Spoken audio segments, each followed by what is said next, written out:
dama koy njëkkee ki nga xamante ni moom mooy Farba Ngom ak kii di Tahirou Sarr mi nga xamante ni démb démb ci heure bi presque parce que ñu ngi doon teg suñu plateau di waxtaan ci par la suite lañ ñu xamal que ni ñoom daal am nañu liberté conditionnelle c'est-à-dire am nañu liberté provisoire bàyyi nañu leen bàyyi ndégani ki parce que gis nañ ni nag ci bàyyi boobu noonu kii di Tahirou Sarr ñibbi na këram waaye kii di Farba Ngom mel na ni daal boobu ba léegi procureur dafa décider ne nañ ko te fële ca kaso ba bu ba léegi. Lamine c'est très important comme ni nga ko waxee daanaka noonu la daal di amee. donc nekki démb nag toogoon nañu fii ñu ni dañuy xaarandi li nga xam ne rek mooy cour suprême ngir rek mu daal di addu jëm ci dossier bu Farba. léegi nag la ñu am comme surprise mooy Farba ma ñu yaakaaroon ni sax moom moomee mooy ñibbi ci këram moom la ñu daal di far ni ko day doog xaar ndax parquet financier da daal di dugul ak recours. waaye nag ki nga xam ne mooy Tahirou Sarr moom moomee la ñu rek bu jee bàyyi mu daal di war a ñibbi ca këram donc nag ñu daal di xamle ni mbir moomee na mu demee ci laa leen di dikkaatal ndax kii di Tahirou Sarr na ñëpp xam ne rek ak defoon na ak contestation sérieuse ndax kaso Lamine ñett yi moo la ci épargné benn bi mooy cautionnement remboursement beneen bi mooy contestation sérieuse beneen bi ci des mooy médecin assermenté bind la document boo xam ne rek moom moo lay teree dem kaso waaye nag d'après les informations kii di Tahirou Sarr daal di woon na def ak contestation sérieuse maanaam 125 milliards yi nga xamante ni moom la ñu tegoon ci ndoddam te ne woon moom sax mooy commanditaire bi moom ca boppam daal dina teg ay preuves yu palpables yu tangibles d'après les informations daal di weddi bépp tuuma boo xamante ne rek moom Tahirou Sarr daal dinañ ko teg ci ab ndoddam ba loolee daal di xaw a convaincre juge d'instruction bi nga xamante ne moo yoroon ak kayitam ba sax ca noonee la ñu joxoon kii di Tahirou Sarr li nga xamante ne rek mooy Lamine contrôle sous contrôle lañ ko placé sous contrôle judiciaire mais loolu c'est depuis le 7 janvier 2026 le 7 janvier 2026 donc nag bu ñu la mayee ak liberté provisoire wala ñu daal di la placer sous contrôle judiciaire donc parquet am na 6 jours ngir dugal ak recours bu 6 jours yi épuisé te dugalul recours loolu mooy walal ni yow kat mënees nañ la bàyyi nga daal di ñibbi donc le 7 ak tey démb le 6 jours yi épuisé maanaam démb la ñu xamle ni 6 jours yi épuisé na parquet dugalul benn recours maanaam procureur dugalul benn recours kon kii di Tahirou Sarr même bu nekkee ni même bu nekkul woon ni cour suprême dafay saytu li nga xamante ni mooy dossier bu Farba Tahirou Sarr dafa naroon a génn démb na ko ñëpp xamee noonu dafa naroon a génn démb parce que jigi naan la le 7 janvier 2026 avant de notifier la décision aux avocats hier maanaam jëloon nañu ndogal bi le 7 janvier laata ñoo daal di jébbal ndogal mi li nga xamante ne rek mooy ay avocat yu Tahirou Sarr waaye nag Lamine parquet aussi dugalul recours waaye daf ko tegal li nga xamante ni mooy 5 mesures yoo xamante ni Tahirou Sarr da koy daal di respecté parce que tey bu ñu la mayee bu ñu la placé sous contrôle judiciaire dafa am benn këyit boo xam ne dañu la koy jox këyit boobee dañ ci def li nga xamante ni moom nga war a def ak loo warul def li mu war a def da caa daal di bokk ni la créance de 105 milliards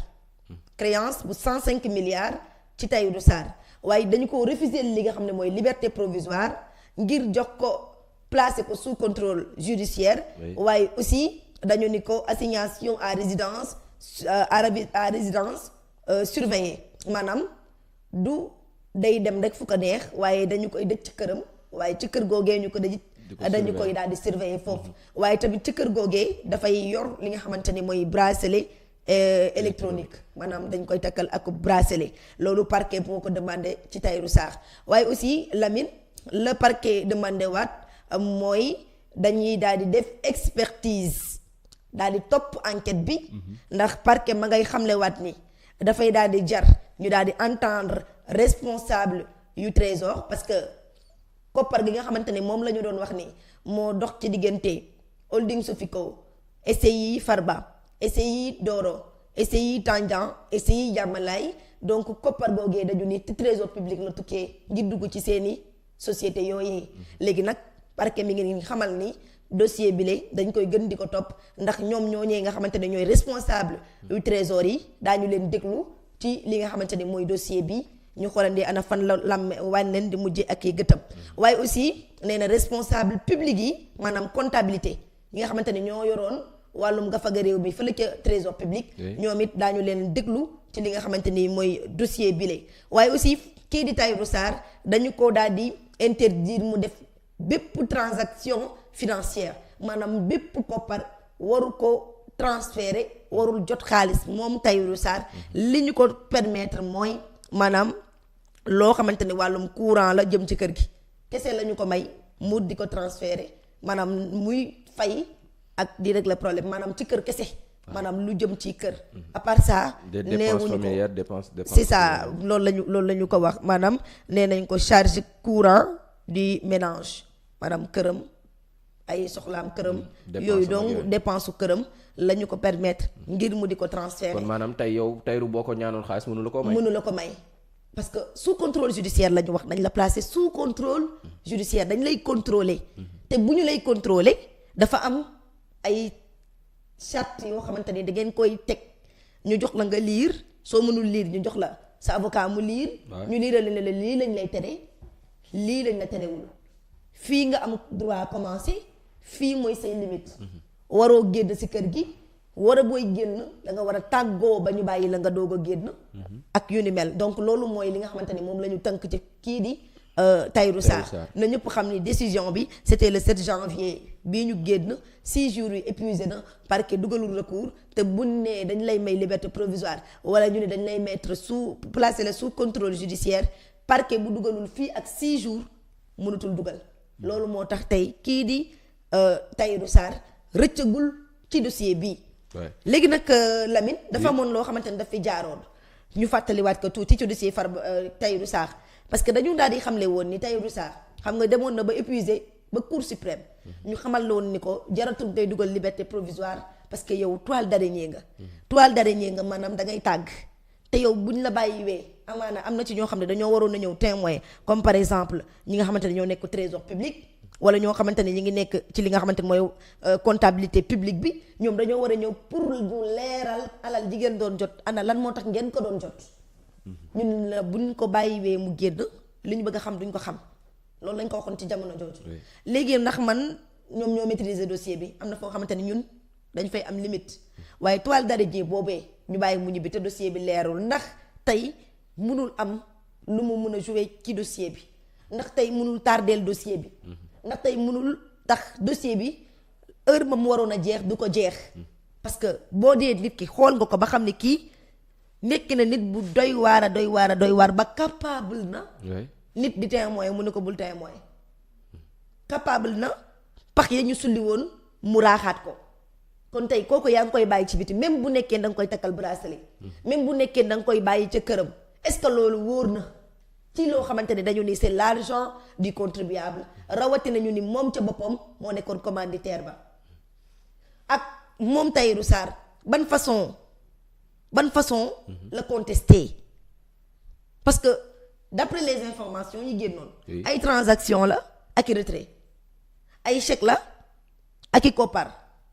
jox naa ko fii jóge na trésor public dugg na holding Sofico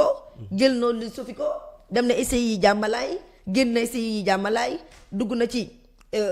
nu mu tuddante sax SCI nu mu tudd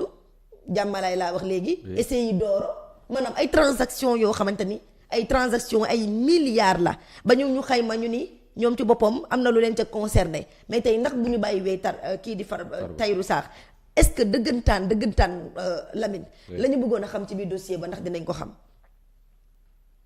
loolu question la boo xamante ni dañ koy samp mais ci gisin da nga doon jàpp ni sax parce que Tahirou bi mu yàggee dugal li nga xamante ne moom mooy liberté provisoire di LPM dañ koo xamaloon ni yow toile d'araignée nga ba ñu bëri sax jàppoon nañ ni noppi naa dugal lii di LP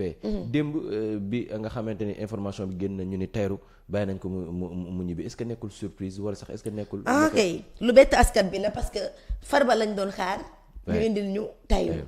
mais nañu xam ni tamit même bu nekkul woon ni Cour suprême day saytu mbirum Farba Tahirou Sarr dafa naroon a génn démb parce que démb la 6 jours yi mat dossier la ñoom ñaar bu ñu bokk mais kenn ku ci nekk ak say responsabilités dossier la koppar la bu ñu leen di tuddal 125 milliards mais kenn ku ci nekk da ngay jël ses responsabilités tey ngeen bokk dossier cela veut pas dire que ni dossier bii yéen ci tolloo responsabilité dañuy xool kan moo ci ëpp la responsabilité. tey sax mënees nañoo jàpp ni moom Tahirou Sarr mooy commanditaire bi. ñu dem ba ci biir gis ni du commanditaire bi. que mën nañu bañ a jàpp ni moom du commanditaire bi ñu dem ba ci biir ñu gis ni moo commandité mbir mi. donc loolu ki nga xamante ne moo yor seen dossier moo koy gën a maîtriser. donc kon foofu noonu tamit nañ fi waxante dëgg Lamine. bu nekkee ni gis nañu ni tamit bàyyi ko mu dem ñibbi mooy leeral mbir mi ndax parfois nee naa la enquête. mënees na toll foo xamante ni lañ bëgg a xam dëggantaan pour ñu xam ko foog ñu bala nga dem ñibbi. parfois lañ bëgg a xam dëggantaan pour ñu xam ko. foog ñu may la benn temps tuuti nga décompressé wu ñu mel ni dañ la fàtte te fàttewuñu la parce que dañu amoon lu ñu diggoon askan bi. muy xaalisu askan bi dañ ko delloowaat askan bi. reddition des comptes la ñu waxoon maanaam dañuy jël si suñuy compte la ca nekk ñu dolli ci. fan lañ koy jëlee mooy ñi ko jëloon dañ koy jëlaat ci ñoom pour dolli ko ci ñun. da nga jàpp ni kon bàyyi bi ñu bàyyi Tahirou mën naa doon stratégie pour mën a xóotal enquête. mën na nekk stratégie pour mën a xóotal enquête parce que Tahirou février lañ ko tegoon loxo. daanaka février léegi mu ñëwaat. boobu ba léegi procès amul. lu tax procès amul instruction la nekk te ku ne instruction à charge et à décharge. maanaam dalay setal wala mu gën la dugal. am na fu enquête di tollu amaana. mu fulu trop ci yow fa nga bëgg a yegg si mën a goo fa yegg si parce que amagoo ay éléments. la nga soxla dëggantaan amagoo ko amaana mënees nañ la bàyyi ndëgëni ngir nga ubbil leen porte bi leen di wan dëgg gi loolu aussi mën na nekk ci enquête loolu dafay am. dafay am donc Tahirou Sarr ku ne xam na ni moo Farba Ngom ñoo bokk 125 milliards yi. maanaam même dossier la. mais ci même dossier boobu. kenn ku ci nekk ak sa responsabilité. kenn ku ci nekk ak la ca concerné. mais jàppoon ni itam politique tax nañu bàyyi ko. man jàpp ma ni mbirum politique la parce que lii ça n'a rien à voir ci sama gis-gis man. ça n'a rien à voir ak mbirum politique. parce que ñoo xool ba mu neex leen maanaam juge ba yoroon dossier am. moo xool ba mu neex ko mu ni kii kat dama koy bàyyum ndëgëni bàyyum ndëgëni googu mu ko bàyyi. bu ñu xam lan moo nekk ci suuf Lamine c'est très important. bu ñu xam exactement lan moo nekk ci suuf waaye nag tamit ci beneen part man du ma ni juge yi du ma ni cour suprême du ma ni keneen xam nga lan laa wax. assise ba ñu defoon ba ñu amee 3 mois assise boobu noonu dañu ni woon dañuy réformer ñu ni lan la ñuy réformer. ñu ne dañuy réformer article 140 ba 150 jëm kaw. parce que dañu ni woon lépp loo xamante ne wàllum cautionnement la dañ koo war a dakkal ndax lan ñu war ko dakkal. tey boo demee ci kaso yi ñi fa fees dell mooy ñu sàcc lu gën a ndaw 1 million mais ñu sàcc lu gën a mag 1 million yëpp am nañu pouvoir ci ay textes yoo xamante ne dañ koo teg ci ay charte ci ay article am nañu pouvoir delloo cautionné am nañu pouvoir delloo léegi delloo boobu nag ñu war a delloo te Sénégal dañuy gis ni bu ñu la mayee liberté provisoire daanaka mooy libre nga totalement chance dëgg wala ñàkk chance dëgg mooy tax ñu may leen liberté provisoire woowaat la loolu bëriwul lu ñu koy gis. Bougazelli kaa la dañ ko mayee liberté provisoire 3 ans yi nii kenn laajaatu kenn woowaatu ko ci kanamu justice. keneen ak keneen da ngay gis ni liberté provisoire bu ñu la ko mayee daal yow libre nga amaana nag enquête bi jeexagul moo tax moom ñu may ko ñu placé ko sous contrôle judiciaire. sous contrôle judiciaire moom ak bracelet enquête ba jeexagul rëccagoo. loolu mën na ko ñëpp xam à tout moment dañ lay woowaat. te déjà dañuy woowaat trésor ñu ñëw dañuy témoin comptabilité publique dañ leen di woo ñoom ñu ñëw témoin parce que ñoom ci xaalis bi ci ñoom la jóge léegi ñooñu daañu ñu wax ana fan la alal di jóge lan moo tax ñu di ko jox Tahirou Sarr lan moo tax ñu di ko jox Farba te Ousmane Sonko dafa mën lu mu waxoon Lamine nañu bàyyi ba am lu leen leer jàpp ay nit yóbbu leen ci kaso bi di kese pour yóbbu leen boobu ba léegi procès mënta am lan la ñu gis génn leen lañ leen wax léegi ñu def 1 an musuñoo def procès lu tax defuñu procès parce que amuñu lu leer du dossier bi. mais déjà Tahirou est libre et Farba reste toujours en prison. waaw loolu moo tax ma ne la sànq nit mën na bokk ak nit dossier te duñu bokk responsabilité. kenn ku ci nekk ak sa responsabilité. seen degré d'implication. seen degré d'implication mën na bañ a tolloo ku xam Farba xam ne ay rakkam lañ ko ciy tuddoon. tudd nañ ci Demba rakku Farba. moom lañ fekkoon ci buntu atelier tailleur bi teg ko loxo. am na koo xamante ni mi ngi tudd Ibrahima Ngom moom tamit rakku Farba la tegoon nañ ko ci loxo maanaam Tahirou Sarr da nga naan Tahirou moo bokk waaye Farba da nga naan ñetti rakkam ñu ngi leen di tudd ci dossier bi ak benn xaritam bu ñuy woowee Abdoul Aziz ñoom ñëpp dañoo impliqué wu ci dossier bi parce que yenn raq yi dañoo jàpp ne ay prête-nom wu Farba Ngom lañu. lan lañ leen def dañ leen a woo takkal leen bracelet bàyyi leen ñu dem ñibbi lu ñëpp d'accordul parce que dañu ni dossier bu toll di dossier 125 milliards. ñu ciy tudd ku ne parce que dossier bi nee naa la am na papa am na yaay am na mag. dossier boobu lañ doon tudd doomu Macky Sall bi. dossier boobu lañ doon tudd ay ñoom Waly. dossier boobu la ñuy tudd ay Racine Sy. dossier boobu la ñuy tudd keneen ak keneen ak keneen kenn ku ci nekk ak somme bala ca concerné. somme bala trésor public jox. léegi nag tey Farba li tax parquet dugal li nga xamante ne tey mooy recours amaana kon gis na ni Farba mi parewul. pare wuñu pour bàyyi ko. recours bi nag dañuy xool après ndax daañu ko valider wala duñ ko valider mais Farba Ngom. mënees na ci ëpp responsabilité Tahirou Sarr loolu mën na nekk. mën na ko ci ëpp koo xamante ne yow benn nit la ñuy tudd. yow tudd nañ sa ñetti rakk ak sa benn xarit. amaana yaa ko si ëpp responsabilité. même bu nekkee ni ay avocat Farba dañu ni Farba kat du commanditaire bi waaye ñoom gëm nañu ni ci la bokk. Farba ngi ci biir dossier bi tudd nañ ko ci tudd nañ ci ay rakkam mais du moom moo commencé dossier bi. amaana dañ ko ciy dugal. parce que nag mooy xool bu xoolee ba xam ni kii kat jar wóolu nañ koo bàyyi mu ñibbi mënees nañ koo bàyyi. parce que dama ni Farba bu nekkoon ni Lamine dafa feebar dëggantaan juge bi yor dossier bi mooy njëkk a ordonné à ce que ñu bàyyi ko mu dem ñibbi. te yaakaar naa ni faveur yëpp yi nga xamante ne tey jii li moom soxla woon na ko permettre nañ ko Farba dafa feebar yóbbu nañ ko infirmerie xool na ko ba xool xam ni amaana mënu koo faj ñu ne nañ ko yóbbu pavillon spécial ñu yóbbu ko pavillon spécial. ñu ne léegi nañ ko yóbbu ci beneen centre boo xamante ne ci li koy metti moom ci loolu lañ spécialisé wu mais depuis boobu noonu Farba lànk ni du wér te yóbbu nañ ko ci centre boobee Farba ba léegi nekkul kaso de Farba ngi hôpital pavillon ci hôpital bi ma nga ci centre ba centre bi spécialisé wu ci la koy metti moom ma nga fa ba léegi nag parquet dugal na man gisuma ci politique Lamine yoon laa ci gis rek ak yoon na Farba watte gédd heure bu waree génn dina génn. mais est-ce que jàpp nga ni à tout moment mën nañoo xaar libération Farba. waaw man moom vraiment tey muy suba muy ginnaaw suba. vraiment Lamine man moom maa ngi xaar libération Farba. comme kay Tahirou Sarr moo génn. fii fan. waaw comme kay Tahirou Sarr moo génn. te ñu ni Tahirou Sarr mooy papay dossier bi. fu papa ji génnee kay xanaa doomu dossier bi dina génn wala raqu dossier bi dina génn dañu waxante dëgg. Lamine man justice bi maa ci maanu dëggantaan. léegi droit laay wax comme njuruf sama avis man. personnel dama koy jël multiplier par élève de 1. li ma ci gis nii ci dossier bi. ci lii laay yem. parce que ku xam. dossier 125 milliards xam ne du ay fo. 125 milliards lan ak lan lañ ci mën a am ci Sénégal gii. li waraloon ñuy cautionné ak loolu lépp. 125 milliards yi